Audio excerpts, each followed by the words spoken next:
ਨਾਥ ਗੋਬਿੰਦ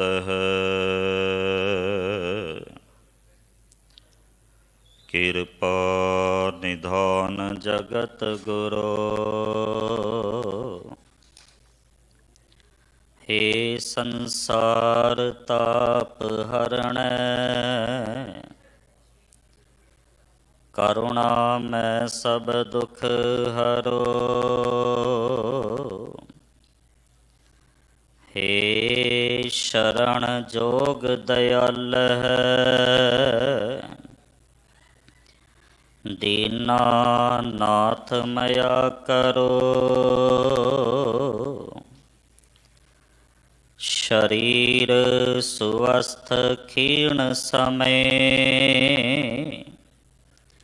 सिमरंत नानक राम दामोदर माधव। ज्यों बोलावें त्यों बोलें स्वामी कुदरत कवण हमारी। साध संग नानक जस गायो जो प्रभ की अत प्यारी। साध संग नानक जस गायो जो प्रभ की अत प्यारी। परम सन्मान जोग पतित पावन किरपा निधान अनाथां दे नाथ जुगो जुग अटल शबद गुरु। श्री गुरु ग्रंथ साहिब पातशाह महाराज जी दी पावन पवित्र हजूरी अंदर जुड़ बैठी गुरु प्यारी सवारी साध संगत वडभागे हो। धन धन सतगुरु श्री गुरु तेग बहादुर साहिब पातशाह महाराज जिन्हां वर्गी त्याग दी मूरत दुनिया दे अंदर दूजी नहीं ते जिन्हां वर्गा तेग दा धनी भी दुनिया दे अंदर कोई दूजा नहीं। साध संगत गुरु तेग बहादुर साहिब पातशाह महाराज त्याग मलवी ने ते तेग बहादुर भी ने, तेग दे धनी भी ने। उन्हां वर्गा बलिदानी जेड़ा ना दुनिया दे अंदर दूजा कोई नहीं। एक कवि दे मैं बचन पढ़े, उसने बाकमाल सतरां लिखियां धन गुरु तेग बहादुर साहिब महाराज जी बारे। वो कहता है जिन्नी सोहनी सूरत श्री गुरु तेग बहादुर साहिब महाराज जी दी ऐनी किसे दूजी दे नहीं। जिस तरह का बलिदान धन गुरु तेग बहादुर साहिब महाराज जी ने आकर के दिल्ली दिता, इस तरह का कोई दूजा नहीं। कहते जदों श्री गुरु तेग बहादुर साहिब महाराज जी ने वेख्या, जिमें कि सिंह साहिब सानू दस रहे सी कि जदों हिंदुस्तान दे आण बाण शान ते बनी ना, फिर गुरु तेग बहादुर साहिब महाराज ने अपना सीस दिता ते इस हिंदुस्तान दी बेड़ी नू पार लंघाया।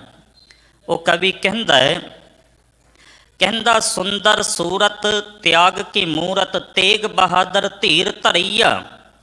ज्ञान महान लगावे ध्यान बसे हर प्राण में राम रमैया।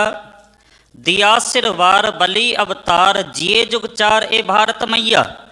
कहते जिसनों हिंदुस्तान नूं जिसनों लोग भारत माता कहते ने, उस भारत माता वास्ते उस हिंदुस्तान वास्ते धन श्री गुरु तेग बहादुर साहिब महाराज ने अपना सीस दिता। दिया सिरवार कहते बली अवतार जिए जुग चार ए भारत मैया। आन पड़ी जब आन की आन पे डोलत पार लगावत नैया। जदों इस दी आन बाण साण ते पई ना, तो फिर गुरु तेग बहादुर साहिब महाराज ने अपना सीस दिता, अपना बलिदान दिता, तां करके हिंदुस्तान की डुबदी हुई बेड़ी जेड़ी है ना, इसनों पार लंघाया जा सके। साध संगत ऐसे दीन दयाल सतगुरु श्री गुरु तेग बहादुर साहिब महाराज जी दे ਪਾਵਨ ਪਵਿੱਤਰ ਅਸਥਾਨ ਗੁਰਦੁਆਰਾ ਸੀਸਗੰਜ ਸਾਹਿਬ ਵਿਖੇ ਹਾਜ਼ਰੀਆਂ ਭਰ ਕੇ ਆਪਣੇ ਜੀਵਨ ਨੂੰ ਸਫਲਾ ਕਰਦੇ ਪਏ ਹੋ। ਆਓ ਗੁਰਮਤਿ ਵਿਚਾਰਾ ਆਰੰਭ ਕਰਨ ਤੋਂ ਪਹਿਲਾਂ ਸਾਰੇ ਗੱਜ ਕੇ ਫਤਿਹ ਬੁਲਾਓ ਜੀ। ਵਾਹਿਗੁਰੂ ਜੀ ਕਾ ਖਾਲਸਾ, ਵਾਹਿਗੁਰੂ ਜੀ ਕੀ ਫਤਿਹ। ਅੱਜ ਜਿਸ ਸ਼ਬਦ ਦੀ ਵਿਚਾਰ ਆਪਾਂ ਕਰਨੀ ਹੈ, ਇਹ ਪਾਵਨ ਪਵਿੱਤਰ ਸ਼ਬਦ ਗੌੜੀ ਰਾਗ ਵਿੱਚ ਧੰਨ ਧੰਨ ਬਾਬਾ ਕਬੀਰ ਜੀ ਦੇ ਮੁਖਾਰ ਬਿੰਦ ਤੋਂ ਉਚਾਰਨ ਕੀਤਾ ਹੋਇਆ ਹੈ। ਸਾਧ ਸੰਗਤ, ਭਗਤ ਕਬੀਰ ਜੀ ਨੇ ਪਰਮਾਤਮਾ ਦੀ ਉਸਤਤ ਕੀਤੀ ਔਰ ਪਰਮਾਤਮਾ ਦੀ ਉਸਤਤ ਕਰਕੇ ਉਹ ਗੁਣਾਂ ਦੇ ਸਮੁੰਦਰ ਬਣ ਗਏ। ਧੰਨ ਗੁਰੂ ਅਰਜਨ ਦੇਵ ਪਾਤਸ਼ਾਹ ਮਹਾਰਾਜ ਨੇ ਵਡਿਆਈ ਕੀਤੀ ਭਗਤ ਕਬੀਰ ਜੀ ਦੀ ਤੇ ਕਹਿਣ ਲੱਗੇ, ਬੁਨ ਨਾ ਤਨ ਨਾ ਤਿਆਗ ਕੈ ਪ੍ਰੀਤ ਚਰਨ ਕਬੀਰਾ, ਨੀਚ ਕੁਲਾ ਜੋ ਲਹਰਾ ਭਇਓ ਗੁਨੀ ਗਹੀਰਾ। ਕਿ ਭਗਤ ਕਬੀਰ ਜੀ ਪਰਮਾਤਮਾ ਦੀ ਵਡਿਆਈ ਕਰਕੇ, ਪਰਮਾਤਮਾ ਦੀ ਉਸਤਤ ਕਰਕੇ ਗੁਣਾਂ ਦੇ ਸਮੁੰਦਰ ਬਣ ਗਏ। ਸਾਧ ਸੰਗਤ, ਆਪ ਸਾਰੇ ਜਾਣਦੇ ਹੋ, ਧੰਨ ਸ਼੍ਰੀ ਗੁਰੂ ਗ੍ਰੰਥ ਸਾਹਿਬ ਪਾਤਸ਼ਾਹ ਮਹਾਰਾਜ ਜੀ ਦੇ ਅੰਦਰ ਵੱਖ-ਵੱਖ ਧਰਮਾਂ, ਵੱਖ-ਵੱਖ ਵਰਨਾਂ, ਵੱਖ-ਵੱਖ ਇਲਾਕਿਆਂ ਦੇ 15 ਭਗਤਾਂ ਦੀ ਬਾਣੀ ਦਰਜ ਹੈ। ਔਰ ਆਪ ਜੀ ਦੇ ਗਿਆਤ ਵਾਸਤੇ ਅਰਜ਼ ਕਰਦੇ ਵਾਂ, ਇਹਨਾਂ 15 ਭਗਤਾਂ ਵਿੱਚੋਂ ਸਭ ਤੋਂ ਵੱਧ ਜਿਹੜੀ ਬਾਣੀ ਹੈ ਨਾ, ਉਹ ਭਗਤ ਕਬੀਰ ਜੀ ਦੀ ਹੈ। 17 ਰਾਗਾਂ ਵਿੱਚ 229 ਸ਼ਬਦ, ਤੇ ਅਸੀਂ ਸ੍ਰੀ ਗੁਰੂ ਗ੍ਰੰਥ ਸਾਹਿਬ ਪਾਤਸ਼ਾਹ ਮਹਾਰਾਜ ਜੀ ਦੇ ਅਖੀਰ ਵਿੱਚ ਜਾ ਕਰਕੇ ਸ਼ਲੋਕ ਪੜ੍ਹਦੇ ਹਾਂ, ਜਿਨ੍ਹਾਂ ਦੀ ਗਿਣਤੀ 243 ਹੈ। ਸਾਧ ਸੰਗਤ, ਬੇਨਤੀ ਕਰਦੇ ਹਾਂ ਕਿ ਗੌੜੀ ਰਾਗ ਦੇ ਅੰਦਰ ਸਭ ਤੋਂ ਵੱਧ ਸ਼ਬਦ ਜਿਹੜੇ ਨੇ ਭਗਤ ਕਬੀਰ ਜੀ ਦੇ ਨੇ। ਇਸ ਗੌੜੀ ਰਾਗ ਦੇ ਅੰਦਰ ਭਗਤ ਕਬੀਰ ਜੀ ਦੇ 74 ਸ਼ਬਦ ਨੇ, ਤੇ ਇਹਨਾਂ ਸ਼ਬਦਾਂ ਦੇ ਨਾਲ ਹੀ 52 ਅੱਖਰੀ ਥਿੰਤੀ ਬਾਣੀ ਤੇ ਵਾਰ ਕਬੀਰ ਜੀਓ ਕੇ ਇਸ ਗੌੜੀ ਰਾਗ ਦੇ ਅੰਦਰ ਦਰਜ ਨੇ। ਇੱਕ ਬੇਨਤੀ ਹੋਰ ਆਪ ਜੀ ਦੇ ਚਰਨਾਂ ਵਿੱਚ ਕਰਾਂ, ਸ਼੍ਰੀ ਗੁਰੂ ਗ੍ਰੰਥ ਸਾਹਿਬ ਪਾਤਸ਼ਾਹ ਮਹਾਰਾਜ ਜੀ ਦੀ ਬਾਣੀ ਜਿਹੜੀ ਹੈ, ਉਹ 31 ਰਾਗਾਂ ਦੇ ਅੰਦਰ ਲਿਖੀ ਹੋਈ ਹੈ, 31 ਰਾਗਾਂ ਦੇ ਅੰਦਰ ਦਰਜ ਹੈ। ਔਰ ਆਪ ਜੀ ਨੂੰ ਪਤਾ ਹੋਵੇ, 31 ਰਾਗਾਂ ਵਿੱਚੋਂ ਸਭ ਤੋਂ ਵੱਡਾ ਜਿਹੜਾ ਰਾਗ ਹੈ ਨਾ, ਉਹ ਗੌੜੀ ਰਾਗ ਹੈ। ਕਿਉਂਕਿ ਗੌੜੀ ਰਾਗ ਦੀ ਆਰੰਭਤਾ ਪਾਵਨ ਪਵਿੱਤਰ ਅੰਗ 151 ਤੇ ਹੈ ਤੇ ਸੰਪੂਰਨਤਾ 346 ਤੇ ਜਾ ਕਰਕੇ ਹੈ। ਸਭ ਤੋਂ ਵੱਡਾ ਰਾਗ ਜਿਹੜਾ ਹੈ ਨਾ, ਇਹ ਗੌੜੀ ਰਾਗ ਹੈ। ਅੱਜ ਅਸੀਂ ਸ਼ਬਦ ਦੀ ਵਿਚਾਰ ਕਰਨੀ ਹੈ। ਗੌੜੀ ਰਾਗ ਦੇ ਅੰਦਰ ਭਗਤ ਕਬੀਰ ਜੀ ਦੇ ਮੁਖਾਰ ਬਿੰਦ ਤੋਂ ਉਚਾਰਨ ਕੀਤਾ ਹੋਇਆ ਤੇ ਮੂਲ ਪਾਠ ਆਪ ਜੀ ਨੇ ਅਤਿ ਸਤਿਕਾਰਯੋਗ ਸਿੰਘ ਸਾਹਿਬ ਗਿਆਨੀ ਹਰਨਾਮ ਸਿੰਘ ਜੀ ਪਾਸੋਂ ਸਰਵਣ ਕੀਤਾ।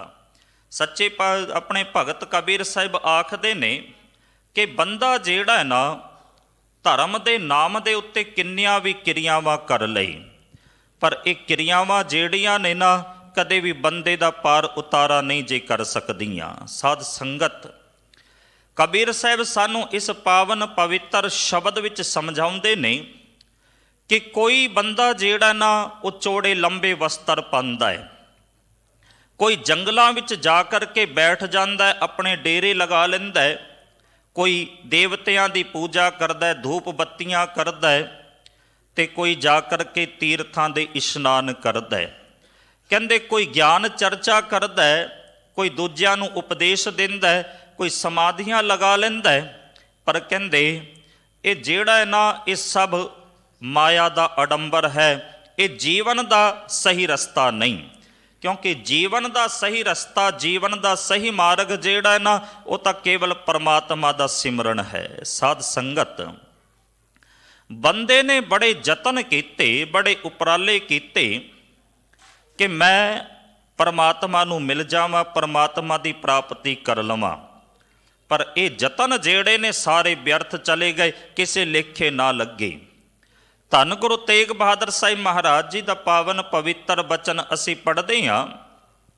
ਸੱਚੇ ਪਾਤਸ਼ਾਹ ਕਹਿੰਦੇ ਨੇ, ਜਤਨ ਬਹੁਤ ਮੈਂ ਕਰ ਰਹਿਓ, ਮਿਟਿਓ ਨਾ ਮਨ ਕੋ ਮਾਨ। कि मैं बड़े यतन कीते, बड़े उपराले कीते, पर मेरे मन का अहंकार जिहड़ा खत्म नहीं होया इन्हां यतनां दे नाल। सतगुरु दे समझाउण दा तरीका है। पातशाह कहंदे बड़े यतन कीते पर मन का अहंकार खत्म ना होया। हुण ख्याल रखना, जदों तक अहंकार नहीं मिटेगा उदों तक उस प्रभु परमात्मा की प्राप्ति नहीं जे हो सकती। सतगुरु की बाणी का यह फैसला है, जां तां मनुख दे मन विच परमात्मा का नाम टिक सकता है जां फिर अहंकार। अज इस पावन पवित्र अस्थान ते धन श्री गुरु ग्रंथ साहिब पातशाह महाराज ने प्रकाशमान हुंदियां वकत जिहड़ा सानू आत्मक उपदेश दिता, उस विच आखदे ने, जब हम होते तब तो नाही, अब तो ही मैं नाही। हे परमात्मा, जदों तक मेरे अंदर मैं सी ना उदों तेरा नाम नहीं जे टिकिया, पर हुण तू आकर के टिक गया, तेरा नाम टिक गया, ते फिर हुण अहंकार कोई नहीं।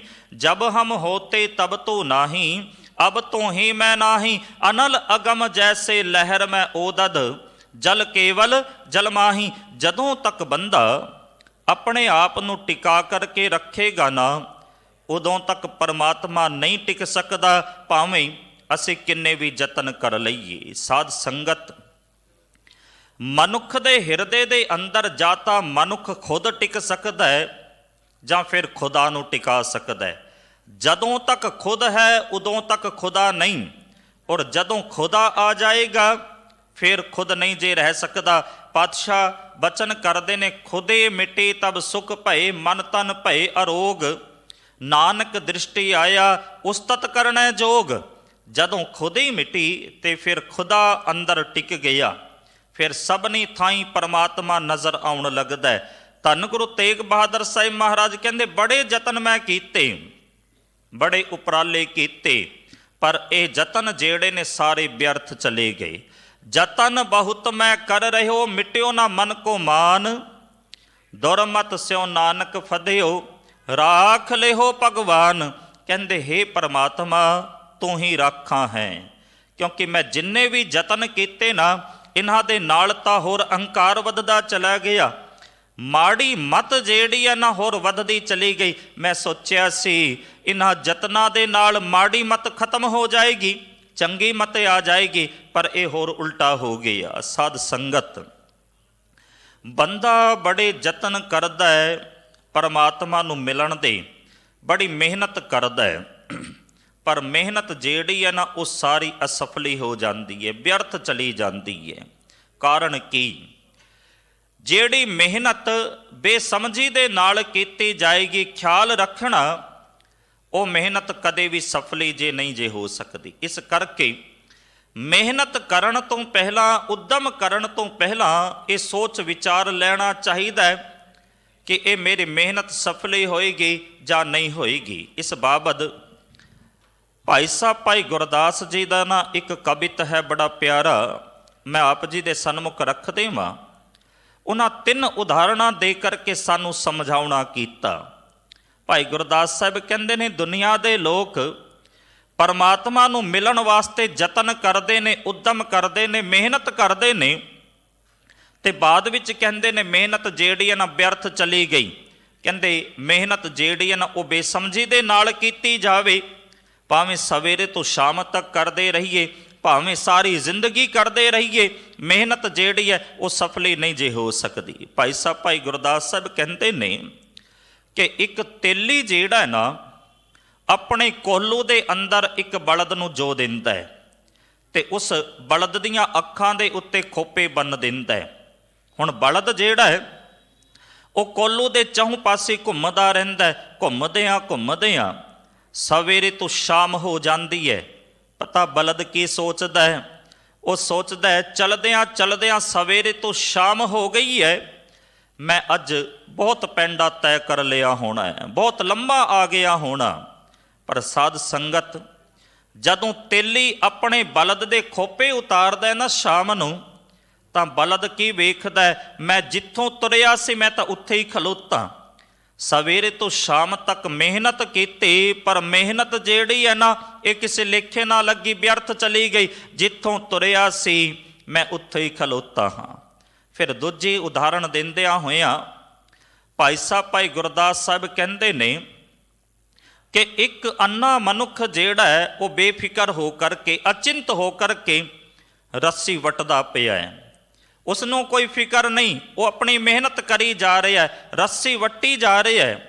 पर कहंदे नाल दे नाल पिछे बच्चा जिहड़ा है ना उस रस्सी नूं खाई जा रही है। हुण रस्सी वटदियां वटदियां सवेरे तो शाम हो गई। ये अन्ना मनुख सोचदा बड़ी मेहनत मैं कर लई, हुण तां रस्सी बहुत लंबेरी हो गई होनी है। पर भाई गुरदास साहब कहंदे ने जदों उस रस्सी नूं टटोल के वेखदा की वेखदा कि रस्सी तां बिल्कुल नहीं पिछे, क्योंकि वच्छा जिहड़ा है ना वो सारी रस्सी नूं खा गया। अगली उदाहरण दिंदे आ भाई साहब भाई गुरदास साहब कहंदे ने कि एक हिरण जिहड़ा है ना, प्यासा हिरण पानी की तलाश करदा है, ते जदों गर्मी के दिनां विच रेत दे उत्ते सूरज दीयां किरणां पैंदियां ने ना तां इंज प्रतीत हुंदा जिवें अगे पानी होवे। असीं भी ना कई वारी धुप दे अंदर गर्मियां दे दिनां विच रोड दे उत्ते तुरीए तां इंज प्रतीत हुंदा जिवें अगे पानी होवे। भाई गुरदास साहब कहंदे ने इस रेत दे उत्ते मारूथल विच जदों सूरज दीयां किरणां पैंदियां ने ना तां इंज प्रतीत हुंदा जिवें अगे पानी होवे। हुण प्यासा हिरण जिहड़ा ना इस रेत नूं पानी समझ के इसके दे पिछे दौड़दा है, पर दौड़दियां दौड़दियां सवेरे तो शाम हो जाती है, पानी की किते प्राप्ति नहीं जे हुंदी। भाई साहब भाई गुरदास कहंदे ने बिल्कुल ऐदां ही मनुख धर्म दे नाम दे उत्ते कर्म करदा है, धार्मिक क्रियावां करदा है, धार्मिक रस्मां करदा है, और करदियां करदियां सारी जिंदगी बतीत हो जाती है। मेहनत बड़ी कीती, जतन बड़े कीते, पर प्राप्ति जिहड़ी है ना वो कुछ भी नहीं जे हो पाती। उन्हां दा कवित है, वो आखदे ने जैसे बैल तेली को जानत कई कोस चलियो, नैन उग्रत वाही ठाहुई ठिकानो है। जैसे जेवरी बटंत आदरो अचिंत चिंत खात जात बछरो, टटेरो पछतानो है। जैसे मृग तृष्णा लऊ तावे मृग त्रिखावंत, आवत न शांत ब्रह्म ब्रह्मत हिरानो है। तैसे सुपनंतर दिसंतर ब्याई गई, पहुँच ना सक्यो तहाँ जहाँ मोहे जानो है। मैं सारी जिंदगी कर्म कांडा विच बतीत कर दिते, पर जिथे पहुँचना चाहुंदा सी ना परमात्मा दे कोल, जेड़ी मंजिल मैं प्राप्त करना चाहुंदा सी ना उस मंजिल की प्राप्ति मैनू ना हो सकी। साध संगत धन गुरु अर्जन देव पातशाह महाराज का एक शब्द आउंदा है, अष्टपदी रूप दे अंदर आप सारियां नू चेते होवेगा। पातशाह कहंदे बहुतां नू मैं देखिया है जेड़े परमात्मा दे नाम दे उत्ते बड़ी मेहनत करदे ने, परमात्मा नू मिलण वास्ते बड़ियां मेहनतां करदे ने, बड़े कर्म करदे ने, पर मैं ये भी वेख्या है कि ये जेड़े कर्म ने ना ये मनुख नू परमात्मा की प्राप्ति नहीं जे करवा सकते। भावें बंदा सवेरे तो शाम करदा रहे, भावें सारी जिंदगी करदा रहे, इन्हां विचों एक भी कर्म जिहड़ा है वो मनुख नू परमात्मा तक लैके नहीं जे जा सकता।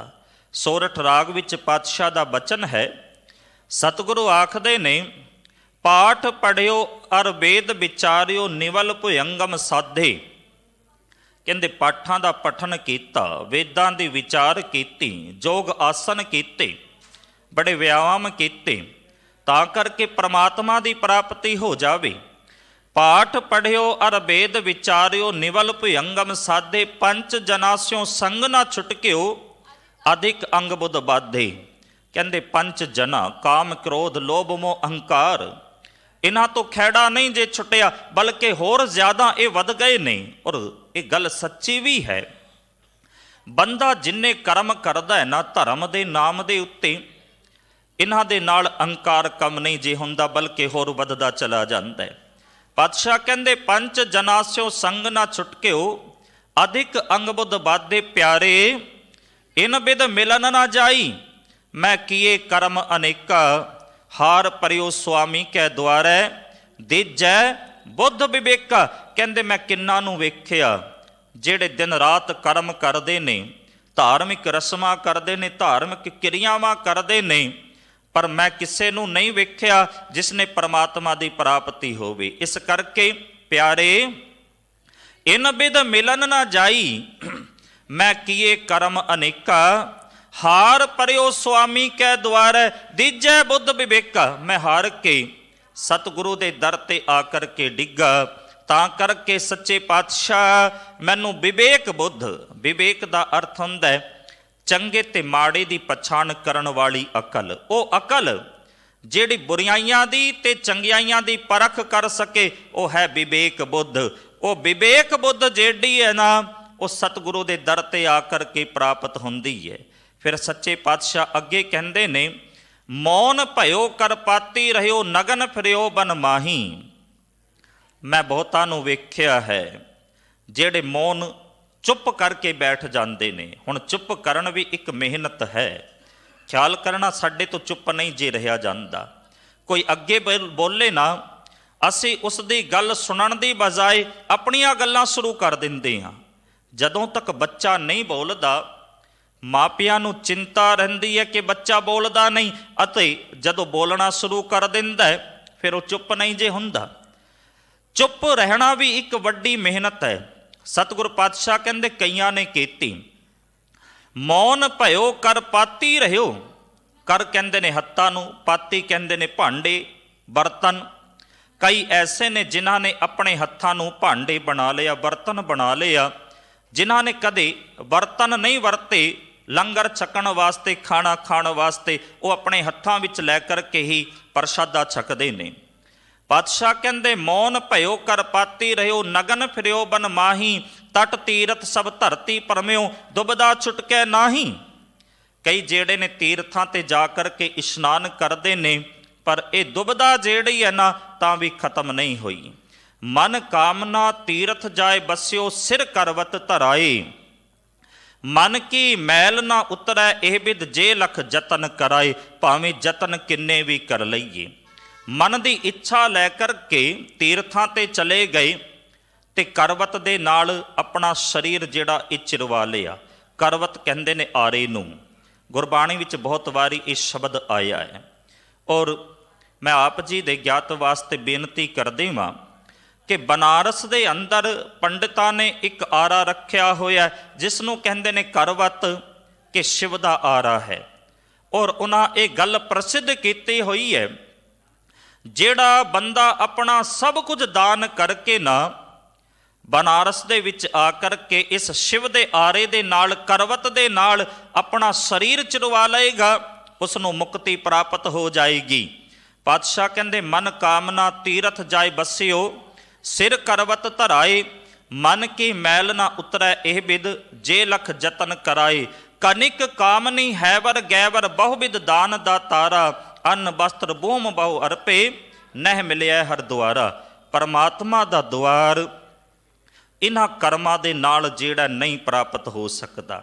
ਫਿਰ ਸੱਚੇ ਪਾਤਸ਼ਾਹ ਨੇ ਅਸ਼ਟਪਦੀ ਦੇ ਅਖੀਰ ਵਿੱਚ ਜਾ ਕਰਕੇ ਸਾਨੂੰ ਸਮਝਾਉਣਾ ਕੀਤਾ, ਦੁਆਰ ਕਿਵੇਂ ਮਿਲੇਗਾ, ਪਰਮਾਤਮਾ ਦਾ ਦੁਆਰ, ਹਰੀ ਦਾ ਦੁਆਰ ਕਿਵੇਂ ਸਾਨੂੰ ਪ੍ਰਾਪਤ ਹੋ ਸਕਦਾ ਹੈ। ਸੱਚੇ ਪਾਤਸ਼ਾਹ ਕਹਿੰਦੇ ਹਰ ਕੀਰਤ ਸਾਧ ਸੰਗਤ ਹੈ, ਸਿਰ ਕਰਮਨ ਕੈ ਕਰਮਾ, ਕਹੋ ਨਾਨਕ ਤਿਸ ਭਇਓ ਪ੍ਰਾਪਤ, ਜਿਸ ਪੁਰਬ ਲਿਖੇ ਕਾ ਲਹਿਣਾ।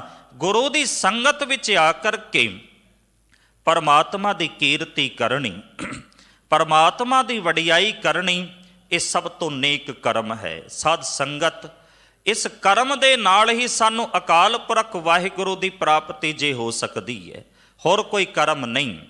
ਪਾਤਸ਼ਾਹ ਕਹਿੰਦੇ ਅਨਿਕ ਪੁਨਹ ਚਰਨ ਕਰਤ ਨਹੀਂ ਤਰੈ, ਹਰ ਕੋ ਨਾਮ ਕੋਟ ਪਾਪ ਪਰ ਹਰੈ। ਪੁਨਹ ਚਰਨ ਪੁਨਹ ਪੁਨਹ ਕਰਨੀਆਂ, ਧਾਰਮਿਕ ਕਿਰਿਆਵਾਂ, ਧਾਰਮਿਕ ਰਸਮਾਂ ਜਿਹੜੀਆਂ ਨੇ ਉਹ ਵਾਰ-ਵਾਰ ਕਰਨੀਆਂ, ਇਹਨਾਂ ਦੇ ਨਾਲ ਪਾਰ ਉਤਾਰਾ ਨਹੀਂ ਜੇ ਹੋ ਸਕਦਾ। ਫਿਰ ਕਿਵੇਂ ਹੋਏਗਾ ਜਦੋਂ ਅਸੀਂ ਨਾਮ ਜਪਾਂਗੇ। ਸਾਧ ਸੰਗਤ, ਧਰਮ ਦੇ ਨਾਮ ਦੇ ਉੱਤੇ ਬੰਦਾ ਜਿੰਨੇ ਵੀ ਕਰਮ ਕਰਦਾ ਹੈ ਨਾ, ਇੰਜ ਸਮਝ ਲਈਏ ਇਹ ਪਰਮਾਤਮਾ ਦੇ ਦਰ ਤੱਕ ਨਹੀਂ ਜੇ ਪੁੱਜ ਸਕਦੇ।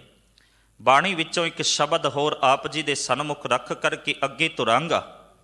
ਸਤਿਗੁਰੂ ਗੁਰੂ ਅਰਜਨ ਦੇਵ ਪਾਤਸ਼ਾਹ ਮਹਾਰਾਜ ਕਹਿੰਦੇ, ਕਰਮ ਧਰਮ ਪਾਖੰਡ ਜੋ ਦਿਸੈ, ਤਿਨ ਜਮ ਜਾਗਾਤੇ ਲੁਟੈ, ਨਿਰਵਾਣ ਕੀਰਤਨ ਗਾਵੋ ਕਰਤੇ ਕਾ, ਨਿਮਖ ਸਿਮਰਤ ਜਿਤ ਛੁਟੈ। ਹੇ ਭਾਈ, ਧਰਮ ਦੇ ਨਾਮ ਦੇ ਉੱਤੇ ਅਸੀਂ ਕਰਮ ਕਰਦੇ ਹਾਂ, ਪਰ ਖਿਆਲ ਰੱਖਣਾ, ਤਿੰਨ ਜਮ ਜਾਗਾਤੀ ਲੁੱਟੈ। ਜਾਗਾਤੀ ਕਹਿੰਦੇ ਨੇ ਟੈਕਸ ਲੈਣ ਵਾਲਾ, ਜਮਦੂਤ ਪਰਮਾਤਮਾ ਦਾ ਵਸੂਲੀਆ। ਪਰਮਾਤਮਾ ਦੇ ਦਰ ਤੇ ਪਹੁੰਚਣ ਤੋਂ ਪਹਿਲਾਂ ਹੀ ਇਹਨਾਂ ਸਾਰਿਆਂ ਨੂੰ ਲੁੱਟ ਲਏਗਾ। ਜਿਵੇਂ ਕਿਸੇ ਸ਼ਹਿਰ ਵਿੱਚ ਜਾਈਏ ਟੈਕਸ ਦੇਣਾ ਪੈਂਦਾ ਹੈ, ਕੈਂਟ ਵਿੱਚ ਜਾਈਏ ਟੈਕਸ ਲੈਂਦੇ ਨੇ, ਹੋਰ ਕਈ ਟੈਕਸ ਬੰਦਾ ਭਰਦਾ ਹੈ। ਪਾਤਸ਼ਾਹ ਨੇ ਉਦਾਹਰਣ ਸਾਡੇ ਰੋਜ਼ਮर्रा ਦੀ ਦਿੱਤੀ, ਕਹਿੰਦੇ ਕਰਮ ਧਰਮ ਪਾਖੰਡ ਜੋ ਦਿਸੈ, ਤਿੰਨ ਜਮ ਜਾਗਾਤੇ ਲੁਟੈ, ਨਿਰਵਾਣ ਕੀਰਤਨ ਗਾਵੋ ਕਰਤੇ ਕਾ, ਨਿਮਕ ਸਿਮਰਤ ਜਿਚ ਛੁਟੈ। ਭਾਈ, ਜਿਸ ਪਰਮਾਤਮਾ ਨੂੰ ਕੋਈ ਵਾਸਨਾ ਨਹੀਂ, ਜਿਹੜਾ ਨਿਰਵਾਣ ਹੈ, ਵਾਸਨਾ ਤੋਂ ਰਹਿਤ ਹੈ, ਉਸ ਦਾ ਕੀਰਤਨ ਕਰੀਏ, ਉਸ ਦੀ ਕੀਰਤੀ ਕਰੀਏ। ਪਾਤਸ਼ਾਹ ਕਹਿੰਦੇ ਫਿਰ ਇਸ ਸੰਸਾਰ ਸਾਗਰ ਤੋਂ ਪਾਰ ਲੰਘ ਜਾਏਗਾ। ਸੰਤੋ ਸਾਗਰ ਪਾਰ ਉਤਰੀਏ, ਜੇ ਕੋ ਬਚਨ ਕਮਾਵੇ ਸੰਤਨ ਕਾ, ਸੋ ਗੁਰ ਪ੍ਰਸਾਦੀ ਤਰੀਏ। ਫਿਰ ਅਗਲਾ ਬਚਨ ਕਹਿਆ, ਪਾਤਸ਼ਾਹ ਕਹਿੰਦੇ ਕੋਟ ਤੀਰਥ ਮੱਜਨ ਇਸ਼ਨਾਨਾ, ਇਸ ਕਲਮੈ ਮੈਲ ਭਰੀਜੈ, ਸਾਧ ਸੰਗ ਜੋ ਗੁਣ ਹਰ ਗੁਣ ਗਾਵੇ, ਸੋ ਨਿਰਮਲ ਕਰ ਲੀਜੈ। ਜਿਹੜਾ ਗੁਰੂ ਦੀ ਸੰਗਤ ਵਿੱਚ ਆ ਕਰਕੇ ਨਾਮ ਜਪਦਾ, ਉਹ ਆਪਣੇ ਆਪ ਨੂੰ ਨਿਰਮਲ ਕਰ ਲੈਂਦਾ, ਪਾਕ ਤੇ ਪਵਿੱਤਰ ਬਣਾ ਲੈਂਦਾ। ਫਿਰ ਅਖੀਰ ਵਿੱਚ ਜਾ ਕਰਕੇ ਕਹਿੰਦੇ ਨੇ, ਖੱਤਰੀ ਬ੍ਰਾਹਮਣ ਸ਼ੂਦ ਵੈਸ, ਉਪਦੇਸ਼ ਚਹੁਵਰਨਾ ਕੋ ਸਾਂਝਾ, ਗੁਰਮੁਖ ਨਾਮ ਜਪੈ ਸੋ ਉਦਰੈ ਕਲਮੈ, ਘਟ ਘਟ ਨਾਨਕ ਮਾਝਾ। ਪਾਤਸ਼ਾਹ ਕਹਿੰਦੇ ਸਜਣਾ, ਨਾਮ ਜਪਣ ਵਾਲਾ ਕੋਈ ਵੀ ਹੋਵੇ, ਕਿਸੇ ਜਾਤ ਦਾ ਹੋਵੇ, ਕਿਸੇ ਵਰਣ ਦਾ ਹੋਵੇ, ਕਿਸੇ ਖਿੱਤੇ ਦਾ ਹੋਵੇ, ਜਿਹੜਾ ਨਾਮ ਜਪਦਾ ਹੈ ਨਾ, ਉਸ ਦਾ ਪਾਰ ਉਤਾਰਾ ਹੋ ਜਾਂਦਾ ਹੈ। ਗੁਰੂ ਨਾਨਕ ਦਾ ਉਪਦੇਸ਼ ਜਿਹੜਾ ਹੈ, ਉਹ ਸਾਰਿਆਂ ਵਾਸਤੇ ਸਾਂਝਾ ਹੈ। ਸਾਧ ਸੰਗਤ, ਰਿਸ਼ੀ ਚਾਣਕ ਨੇ ਇਹਨਾਂ ਨਾਲ ਇੱਕ ਸਾਖੀ ਬੜੇ ਕਮਾਲ ਦੀ ਲਿਖੀ। ਉਹ ਕਹਿੰਦਾ ਬੰਦਾ ਯਤਨ ਕਰਦਾ ਪਰਮਾਤਮਾ ਨੂੰ ਮਿਲਣ ਦੇ, ਕਿ ਮੈਂ ਪਰਮਾਤਮਾ ਨੂੰ ਮਿਲ ਲਵਾਂ, ਔਰ ਮਿਹਨਤ ਕਰਾਂ, ਯਤਨ ਕਰਾਂ, ਕਰਮ ਕਾਂਡ ਕਰਾਂ, ਇਸ ਤਰੀਕੇ ਨਾਲ ਮਿਲ ਜਾਵਾਂ। ਉਹ ਕਹਿੰਦੇ 3-4 ਮਿੱਤਰ, ਉਹਨਾਂ ਰੱਜ ਕੇ ਸ਼ਰਾਬ ਪੀਤੀ, ਸ਼ਰਾਬ ਦਾ ਨਸ਼ਾ ਹੋ ਗਿਆ। ਔਰ ਆਪ ਸਾਰੇ ਜਾਣਦੇ ਹੋ, ਜਦੋਂ ਨਸ਼ਾ ਹੁੰਦਾ ਨਾ ਸ਼ਰਾਬ ਦਾ, ਤੇ ਫਿਰ ਇਹ ਸ਼ਰਾਬ ਮਨੁੱਖ ਦੀ ਮੱਤ ਮਾਰ ਦਿੰਦੀ ਹੈ। ਵਾਕਈ ਜਦੋਂ ਬੰਦਾ ਸ਼ਰਾਬ ਪੀ ਲੈਂਦਾ ਹੈ ਨਾ, ਨਾ ਆਪਣੇ ਦੀ ਪਛਾਣ ਰਹਿੰਦੀ, ਨਾ ਪਰਾਏ ਦੀ ਪਛਾਣ ਰਹਿੰਦੀ, ਨਾ ਚੰਗੇ ਦੀ ਤੇ ਨਾ ਮਾੜੇ ਦੀ। ਫਿਰ ਹਾਲਤ ਕੀ ਬਣਦੀ ਹੈ? ਧੰਨ ਗੁਰੂ ਅਮਰਦਾਸ ਪਾਤਸ਼ਾਹ ਮਹਾਰਾਜ ਕਹਿੰਦੇ, ਜਿਤ ਪੀਤੈ ਮਤ ਦੂਰ ਹੋਏ, ਬਰਲ ਪਵੈ ਵਿੱਚ ਜਾਏ, ਆਪਣਾ ਪਰਾਇਆ ਨਾ ਪਛਾਣੇ, ਖਸਮੋ ਧੱਕੇ ਖਾਏ। ਫਿਰ ਨਾ ਆਪਣੇ ਦੀ ਪਛਾਣ, ਨਾ ਪਰਾਏ ਦੀ, ਨਾ ਚੰਗੇ ਦੀ, ਨਾ ਮਾੜੇ ਦੀ। ਔਰ ਬੇਨਤੀ ਕਰਦੇ ਵਾਂ, ਸ਼ਰਾਬ ਪੀ ਕੇ ਬੰਦਾ ਉਹ ਕਰਮ ਕਰਦਾ ਜਿਹੜੇ ਕਰਨ ਲਾਇਕ ਨਹੀਂ ਜੇ ਹੁੰਦੇ। ਸ਼ਰਾਬ ਪੀਤੇ ਇਹਨਾਂ 4-5 ਮਿੱਤਰਾਂ ਨੇ, ਨਸ਼ਾ ਹੋ ਗਿਆ, ਦਰਿਆ ਨੂੰ ਪਾਰ ਕਰਨ ਵਾਸਤੇ ਇੱਕ ਬੇੜੀ ਦੇ ਅੰਦਰ ਜਾ ਕਰਕੇ ਬੈਠ ਗਏ। ਸਾਧ ਸੰਗਤ, ਚੱਪੂ ਜਿਹੜੇ ਨੇ ਹੱਥਾਂ ਵਿੱਚ ਫੜ ਲਏ। ਹੁਣ ਪੂਰੀ ਰਾਤ ਚੱਪੂ ਮਾਰਦੇ ਨੇ, ਤਾਂ ਕਰਕੇ ਅਸੀਂ ਦਰਿਆ ਪਾਰ ਕਰ ਲਈਏ। ਸਰੀਰ ਦਾ ਜਿੰਨਾ ਵੀ ਜ਼ੋਰ ਸੀ ਨਾ, ਉਹ ਚੱਪੂ ਮਾਰਨ ਦੇ ਉੱਤੇ ਲਾ ਦਿੱਤਾ। ਹੁਣ ਰਾਤ ਦਾ ਅੰਤ ਹੋਣ ਲੱਗਾ, ਸਵੇਰ ਚੜ੍ਹਨ ਲੱਗੀ, ਦਿਨ ਚੜ੍ਹਨ ਲੱਗਾ, ਤੇ ਦੂਜੇ ਪਾਸੇ ਇਹਨਾਂ ਦਾ ਜਿਹੜਾ ਨਸ਼ਾ ਸੀ ਨਾ, ਉਹ ਵੀ ਉਤਰਨ ਲੱਗਾ। ਤੇ ਜਦੋਂ ਸਵੇਰ ਹੋਣ ਲੱਗੀ, ਇੱਕ ਮਿੱਤਰ ਕਹਿੰਦਾ ਆਪਣੇ ਮਿੱਤਰਾਂ ਨੂੰ ਕਿ ਅਸੀਂ ਰਾਤ ਭਰ ਚੱਪੂ ਮਾਰੇ ਨੇ, ਸਰੀਰ ਦੀ ਜਿੰਨੀ ਤਾਕਤ ਸੀ ਨਾ, ਉਹ ਚੱਪੂ ਮਾਰਨ ਦੇ ਉੱਤੇ ਲਗਾ ਦਿੱਤੀ ਹੈ। ਹੁਣ ਤਾਂ ਅਸੀਂ ਬਹੁਤ ਲੰਬਾ ਪੈਂਡਾ ਤੈਅ ਕਰ ਲਿਆ ਹੋਣਾ।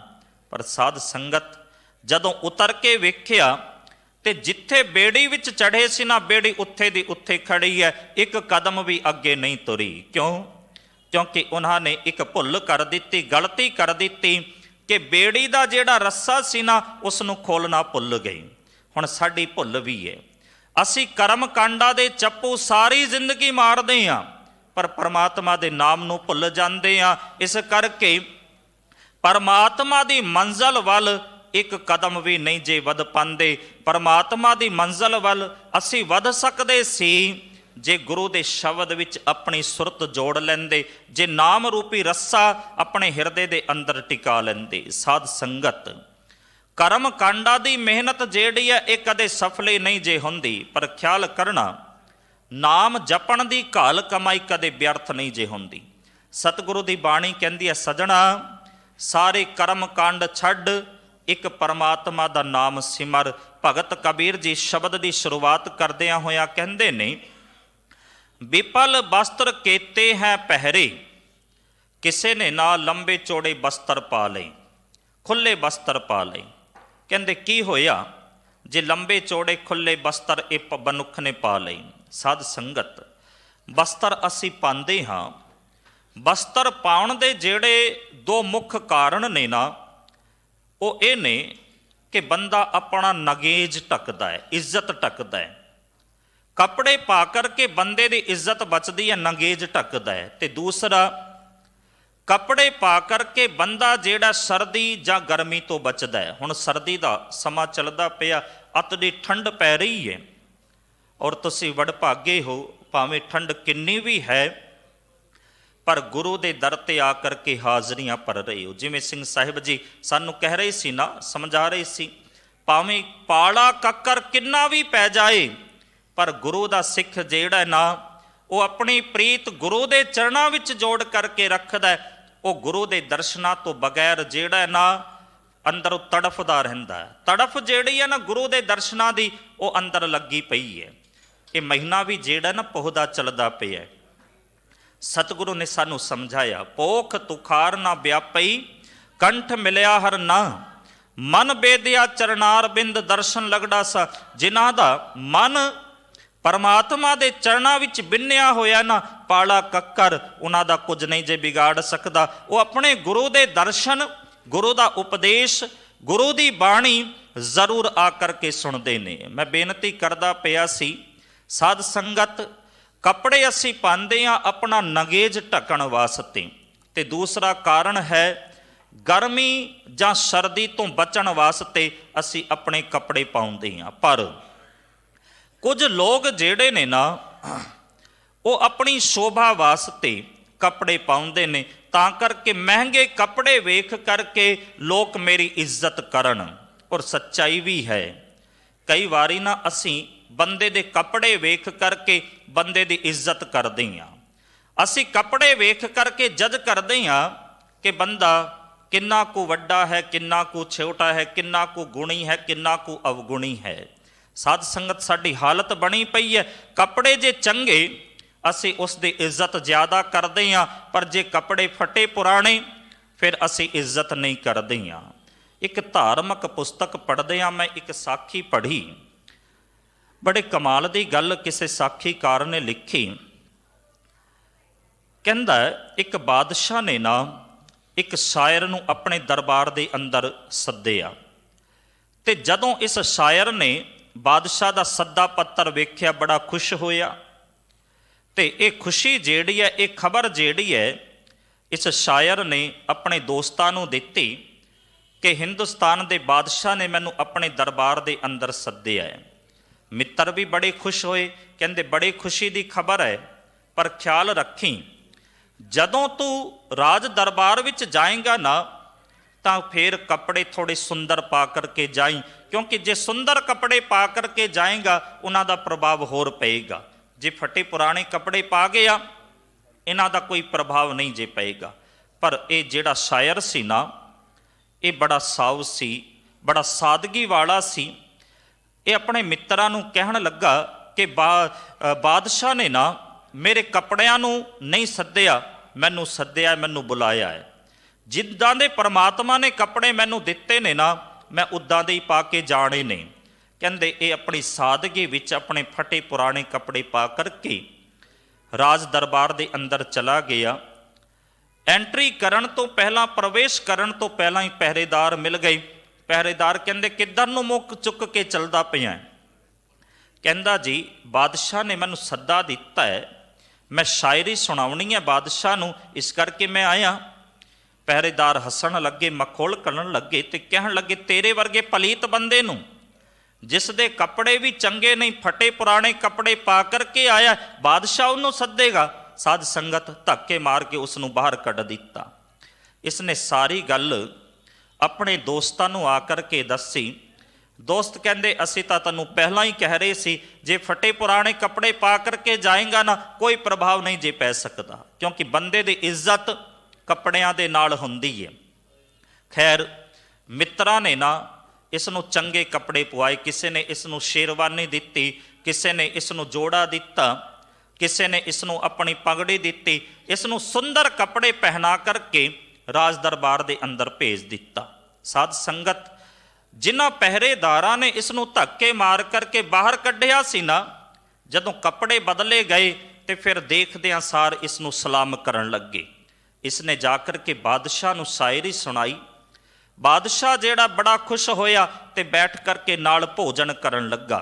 ਤੇ ਬਾਦਸ਼ਾਹ ਜਿਹੜਾ ਨਾ ਇਸ ਨੂੰ ਭੋਜਨ ਅੱਗੇ ਪਰੋਸਦਾ ਹੈ, ਤੇ ਜਦੋਂ ਬਾਦਸ਼ਾਹ ਭੋਜਨ ਪਰੋਸਦਾ ਹੈ ਨਾ ਅੱਗੇ ਹੋ ਕਰਕੇ, ਤੇ ਇਹ ਸ਼ਾਇਰ ਜਿਹੜਾ ਕਹਿੰਦਾ ਜੀ ਆਪਣੀ ਪਗੜੀ ਉਤਾਰ ਕੇ ਕਿ ਖਾਣਾ ਮੈਂ ਨਹੀਂ ਜੇ ਖਾਣਾ, ਖਾਣਾ ਜਿਹੜੀ ਮੇਰੀ ਪਗੜੀ ਖਾਏਗੀ, ਮੇਰੀ ਪਗੜੀ ਨੂੰ ਖਾਣਾ ਖਵਾਓ। ਬਾਦਸ਼ਾਹ ਕਹਿੰਦਾ ਹੈ ਸ਼ਾਇਰ ਨੂੰ ਕਿ ਜਿਹੜੀ ਬੁਝਾਰਤ ਤੁਸੀਂ ਬੁਝਾਉਂਦੇ ਪਏ ਹੋ ਨਾ, ਮੇਰੀ ਸਮਝ ਤੋਂ ਪਰੇ ਹੈ, ਮੈਨੂੰ ਖੁੱਲ੍ਹ ਕੇ ਦੱਸੋ ਕੀ ਗੱਲ ਹੈ, ਕਿਹੜੀ ਬੁਝਾਰਤ ਹੈ।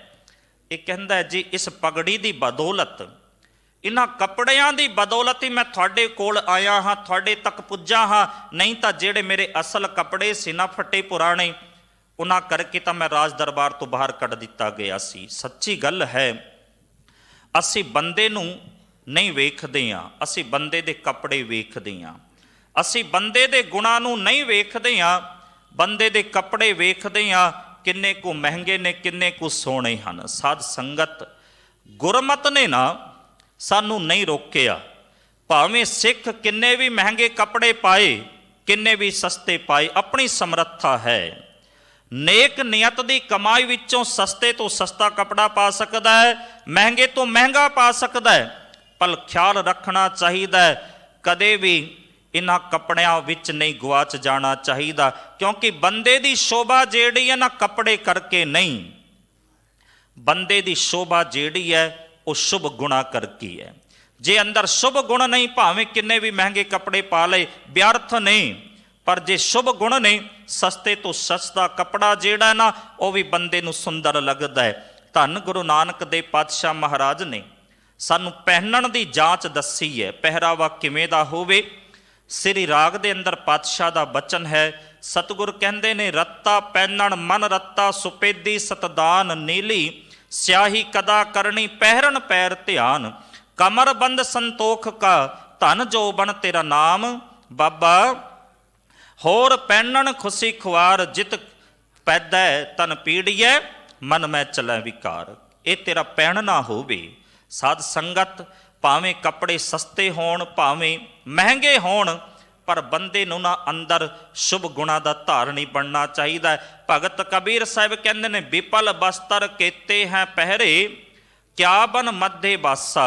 ਕੀ ਹੋਇਆ? ਬਣ ਵਿੱਚ ਜਾ ਕਰਕੇ ਆਪਣਾ ਡੇਰਾ ਲਗਾ ਲਿਆ, ਬਾਸ ਕਰ ਲਿਆ। ਬਣਾ ਵਿੱਚ ਜਾ ਕਰਕੇ ਤੋਂ ਉਸ ਵਾਹਿਗੁਰੂ ਤੱਕ ਨਹੀਂ ਜੇ ਪੁੱਜ ਸਕਦਾ, ਉਸ ਦੀ ਪ੍ਰਾਪਤੀ ਨਹੀਂ ਕਰ ਸਕਦਾ, ਕਿਉਂਕਿ ਇਹ ਕੇਵਲ ਮਾਇਆ ਦੇ ਅਡੰਬਰ ਨਹੀਂ। ਧੰਨ ਗੁਰੂ ਤੇਗ ਬਹਾਦਰ ਸਾਹਿਬ ਮਹਾਰਾਜ ਜੀ ਦੇ ਪਾਵਨ ਪਵਿੱਤਰ ਅਸਥਾਨ ਤੇ ਹਾਜ਼ਰੀਆਂ ਭਰਦੇ ਪਏ ਹੋ। ਸਤਿਗੁਰੂ ਨੇ ਸਾਨੂੰ ਸਪਸ਼ਟ ਕਰ ਦਿੱਤਾ ਕਿ ਭਾਈ ਬਣਾ ਵਿੱਚ ਕੁਝ ਨਹੀਂ ਜੇ ਰੱਖਿਆ। ਕਾਹੇ ਰੇ ਬਨ ਖੋਜਨ ਜਾਈ, ਸਰਬ ਨਿਵਾਸੀ ਸਦਾ ਅਲੇਪਾ, ਤੋਹੀ ਸੰਗ ਸਮਾਈ। ਕਹੇ ਪੂਹਪ ਮਦ ਜਿਉ ਬਾਸ ਬਸਤ ਹੈ, ਮੁਕਰ ਮਾਹੇ ਜੈਸੇ ਛਾਈ, ਤੈਸੇ ਹੀ ਹਰ ਬਸੇ ਨਿਰੰਤਰ, ਘਟ ਹੀ ਖੋਜੋ ਭਾਈ। ਬਾਹਰ ਕੁਝ ਵੀ ਨਹੀਂ, ਤੇਰੇ ਅੰਦਰ ਹੈ। ਕਹਿੰਦੇ ਖੋਜ ਕੇ ਵੇਖ, ਤੇਰੇ ਅੰਦਰੋਂ ਹੀ ਪਰਮਾਤਮਾ ਪ੍ਰਗਟ ਹੋਏਗਾ। ਪਰ ਕਦੋਂ ਹੋਏਗਾ? ਬਾਹਰ ਭੀਤਰ ਏਕੋ ਜਾਨੋ, ਇਹ ਗੁਰ ਗਿਆਨ ਬਤਾਈ, ਜਨ ਨਾਨਕ ਬਿਨ ਆਪਾ ਚੀਨੈ, ਮਿਟੈ ਨਾ ਭਰਮ ਕੀ ਕਾਈ। ਜਦੋਂ ਤੱਕ ਆਪਣੇ ਆਪ ਦੀ ਪੜਚੋਲ ਨਹੀਂ ਕਰੇਗਾ, ਖਿਆਲ ਰੱਖਣਾ, ਉਦੋਂ ਤੱਕ ਹਿਰਦੇ ਨੂੰ ਜਿਹੜੀ ਕਾਈ ਲੱਗੀ ਹੋਈ ਹੈ ਨਾ ਭਰਮ ਦੀ ਕਾਈ, ਉੱਥੇ ਹੁੰਦੀ ਹੈ ਜਿੱਥੇ ਪਾਣੀ ਰੁਕ ਜਾਂਦਾ ਹੈ, ਇੱਕ ਥਾਂ ਤੇ ਖੜਾ ਹੋ ਜਾਂਦਾ ਹੈ, ਇੱਕ ਹਰੇ ਰੰਗ ਦਾ ਜਾਲਾ ਉੱਥੇ ਪੈਦਾ ਹੋ ਜਾਂਦਾ ਹੈ। ਇਹ ਬੜਾ ਤਿਲਕਣ ਦਾ ਹੁੰਦਾ ਹੈ, ਪੈਰ ਪੈ ਜਾਏ ਤਾਂ ਪੈਰ ਇੱਕਦਮ ਥਿੜਕ ਜਾਂਦਾ ਹੈ।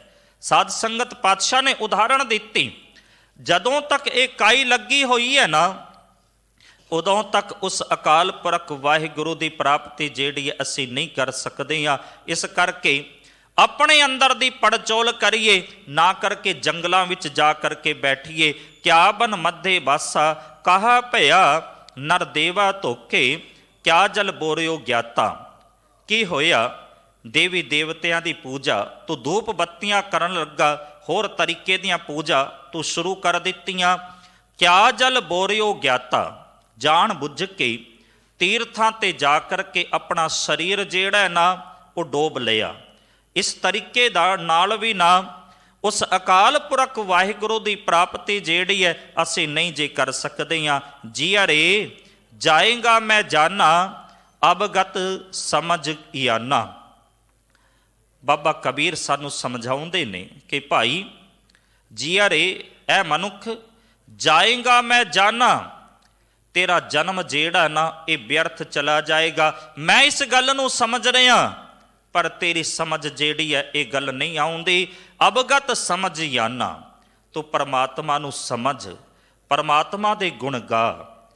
ਆਇਆ ਹੀ ਇਸ ਕਰਕੇ ਹੈ ਕਿ ਪਰਮਾਤਮਾ ਦੀ ਭਗਤੀ ਕਰ ਸਕੇ। ਇਹ ਸਰੀਰ ਜਿਹੜਾ ਸਫਲਾ ਤਾਂ ਹੀ ਹੋ ਸਕਦਾ ਹੈ ਜਦੋਂ ਤੂੰ ਪਰਮਾਤਮਾ ਦੀ ਭਗਤੀ ਕਰੇਗਾ। ਭਈ ਪ੍ਰਾਪਤ ਮਾਨੁਖ ਦੇ ਹੋਰੀਆ, ਗੋਬਿੰਦ ਮਿਲਣ ਕੀ ਇਹ ਤੇਰੀ ਬਰੀਆ। ਅਵਰ ਕਾਜ ਤੇਰਾ ਕੀਤਾ ਨਾ ਕਾਮ, ਮਿਲ ਸਾਧ ਸੰਗਤ ਭਜ ਕੇਵਲ ਨਾਮ। ਭਾਈ ਸਾਹਿਬ ਭਾਈ ਨੰਦ ਲਾਲ ਸਾਹਿਬ ਕਹਿੰਦੇ ਨੇ, ਹੇ ਪਰਮਾਤਮਾ ਮੈਂ ਸਰੀਰ ਧਾਰਨ ਕੀਤਾ, ਔਰ ਇੱਕੋ ਇੱਕ ਇੱਛਾ ਕਰਕੇ ਮੈਂ ਸਰੀਰ ਧਾਰਨ ਕੀਤਾ ਤਾਂ ਕਰਕੇ ਤੇਰੀ ਬੰਦਗੀ ਕਰ ਸਕਾਂ, ਤੇਰੀ ਭਗਤੀ ਕਰ ਸਕਾਂ। ਹਵਾਏ ਬੰਦਗੀ ਆਵਰਦ ਦਰ ਵਜੂਦ ਮਰਾ, ਮਰਾ ਕਹਿੰਦੇ ਨੇ ਮੈਨੂੰ, ਵਜੂਦ ਕਹਿੰਦੇ ਨੇ ਸਰੀਰ। ਕਹਿੰਦੇ ਹੇ ਪਰਮਾਤਮਾ ਬੰਦਗੀ ਦੀ ਹਵਾਏ, ਹਵਾਏ ਕਹਿੰਦੇ ਨੇ ਇੱਛਾ ਨੂੰ, ਤਾਂਗ ਨੂੰ। ਤੇਰੀ ਬੰਦਗੀ ਦੀ ਜਿਹੜੀ ਤਾਂਗ ਹੈ ਨਾ ਉਹ ਮੈਨੂੰ ਸੰਸਾਰ ਵਿੱਚ ਲੈ ਕਰਕੇ ਆਈ। ਹਵਾਏ ਬੰਦਗੀ ਆਵਰਦ ਦਰ ਵਜੂਦ ਮਰਾ, ਵਗਰਨ ਜ਼ੋਖ ਚੁਨੀ ਆਮਦਨ ਨਬੂਦ ਮਰਾ। ਨਹੀਂ ਤਾਂ ਇਸ ਸੰਸਾਰ ਵਿੱਚ ਆਉਣ ਦਾ ਮੈਨੂੰ ਕੋਈ ਸ਼ੌਕ ਨਹੀਂ ਸੀ। ਖੁਸ਼ ਬਵਦ ਉਮਰ ਕੇ ਦਰ ਯਾਦ ਬਿਗਜ਼ਰਦ, ਕਹਿੰਦੇ ਉਹ ਉਮਰ ਜਿਹੜੀ ਹੈ ਚੰਗੀ ਹੈ, ਖੁਸ਼ ਬਵਦ ਹੈ, ਉਹ ਉਮਰ ਚੰਗੀ ਹੈ ਜਿਹੜੀ ਪਰਮਾਤਮਾ ਦੀ ਯਾਦ ਵਿੱਚ ਗੁਜ਼ਰੇ।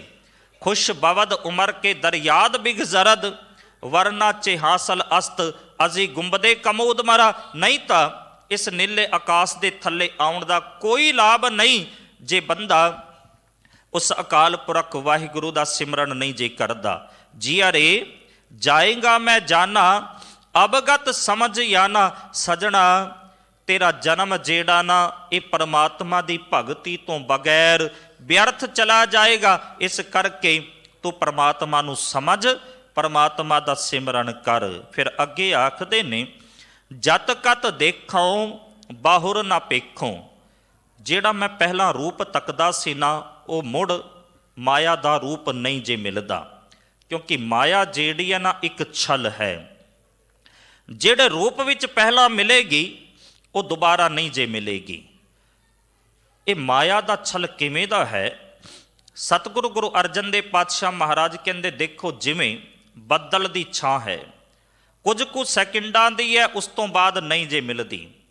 ਜਿਵੇਂ ਤਿਣਕਿਆਂ ਦੀ ਅੱਗ ਹੈ, ਕੁਝ ਕੁ ਸੈਕਿੰਡਾਂ ਦੀ ਹੈ, ਕੁਝ ਕੁ ਪਲਾਂ ਦੀ ਹੈ, ਉਸ ਤੋਂ ਬਾਅਦ ਨਹੀਂ ਜੇ ਮਿਲਦੀ।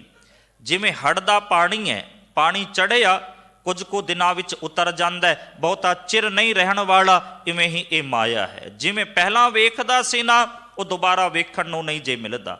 ਮਾਈ ਮਾਇਆ ਛਲ ਤਰਨ ਕੀ ਅਗਨ ਮੇਘ ਕੀ ਛਾਇਆ, ਗੋਬਿੰਦ ਭਜਨ ਬਿਨ ਹੜਕਾ ਜਲ। ਇਸ ਕਰਕੇ ਜਿਹੜੇ ਬੰਦੇ ਸੋਚਦੇ ਨੇ ਨਾ ਮਾਇਆ ਦੀ ਸ਼ੋਭਾ ਮਿਲੀ ਹੋਈ ਹੈ, ਮਾਇਆ ਕਰਕੇ ਇੱਜ਼ਤ ਮਿਲੀ ਹੋਈ ਹੈ, ਸੱਚੇ ਪਾਤਸ਼ਾਹ ਕਹਿੰਦੇ ਇਹ ਵੀ ਬਹੁਤਾ ਚਿਰ ਟਿਕਣ ਵਾਲੀ ਨਹੀਂ। ਮਾਇਆ ਕੀ ਸ਼ੋਭਾ ਚਾਰ ਦਿਹਾੜੇ ਜਾਂਦੀ ਬਿਲਮ ਨਾ ਹੋਏ।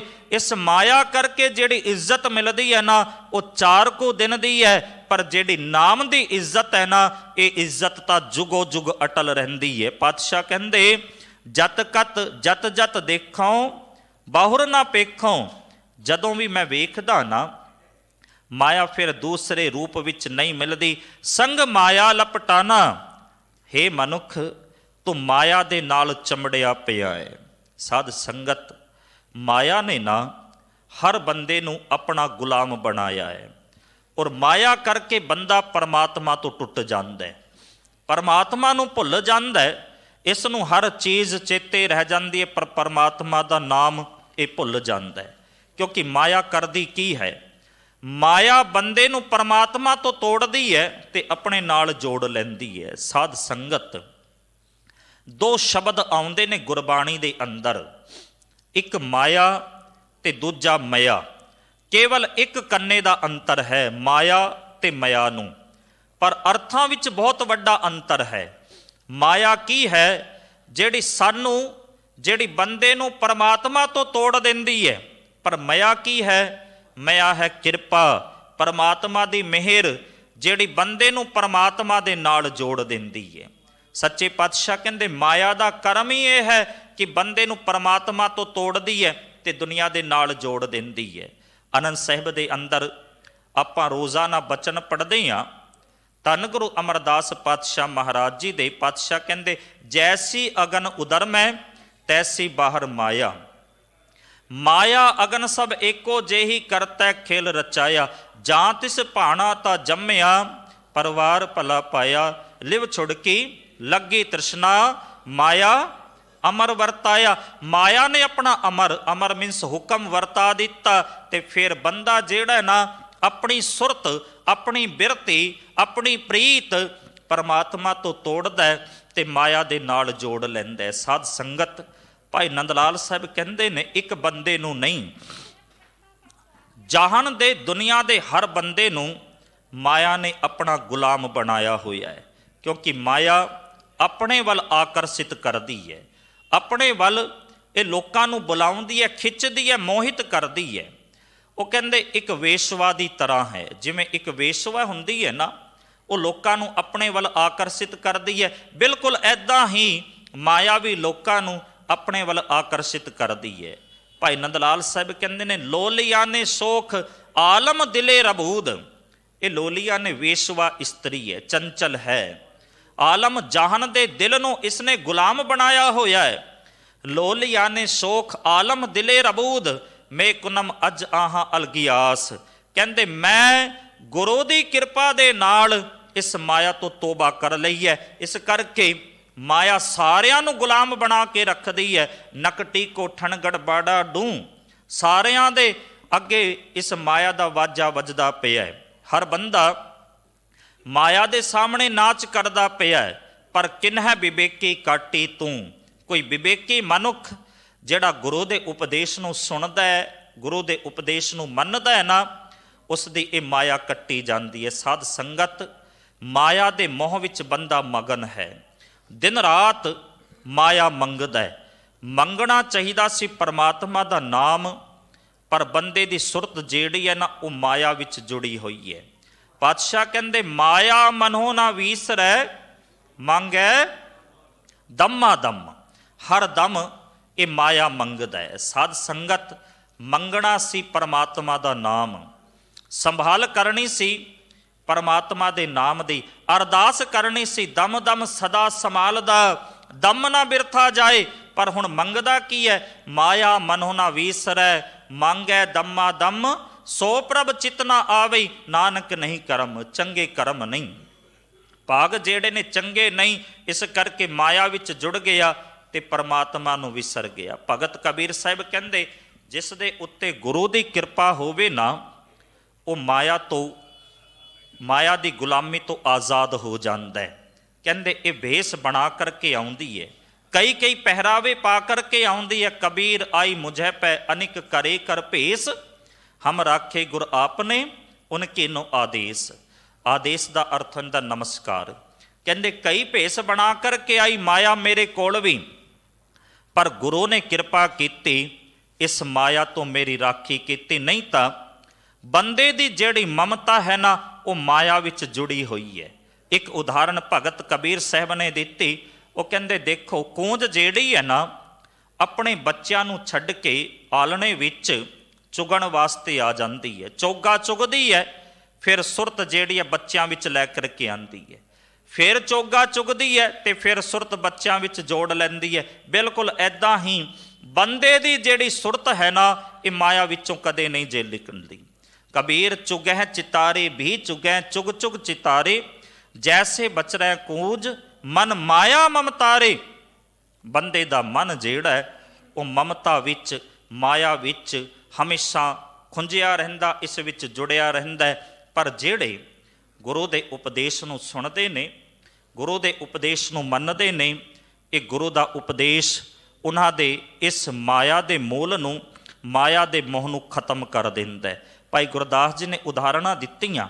ਉਹ ਕਹਿੰਦੇ ਜਿਵੇਂ ਕਿਸੇ ਬੰਦੇ ਨੂੰ ਸੱਪ ਲੜ ਜਾਏ ਨਾ, ਸੱਪ ਦਾ ਜ਼ਹਿਰ ਅੰਗ ਅੰਗ ਦੇ ਅੰਦਰ ਚੜ ਜਾਂਦਾ ਹੈ, ਪਰ ਜਦੋਂ ਕੋਈ ਗਾਰਡੂ ਮੰਤਰ ਵਾਲਾ, ਜਾਣਨ ਵਾਲਾ ਹੋਵੇ, ਗਾਰਡੂ ਮੰਤਰ ਦੇ ਨਾਲ ਰੋਮ ਰੋਮ ਦਾ ਜ਼ਹਿਰ ਨਿਕਾਲ ਦਿੰਦਾ ਹੈ। ਬਿਲਕੁਲ ਇਸੇ ਤਰ੍ਹਾਂ ਕਿਸੇ ਮਨੁੱਖ ਦੇ ਸਰੀਰ ਵਿੱਚ ਰੋਮ ਰੋਮ ਵਿੱਚ ਮਾਇਆ ਦਾ ਜ਼ਹਿਰ ਚੜ ਜਾਵੇ ਤੇ ਫਿਰ ਗੁਰੂ ਕਿਰਪਾ ਕਰਕੇ ਬਾਣੀ ਦੇ ਸ਼ਬਦ ਦੇ ਇਸ ਗਾਰਡੂ ਮੰਤਰ ਦੇ ਨਾਲ ਇਹ ਸਾਰਾ ਮਾਇਆ ਦਾ ਜ਼ਹਿਰ ਬਾਹਰ ਕੱਢ ਦਿੰਦਾ ਹੈ।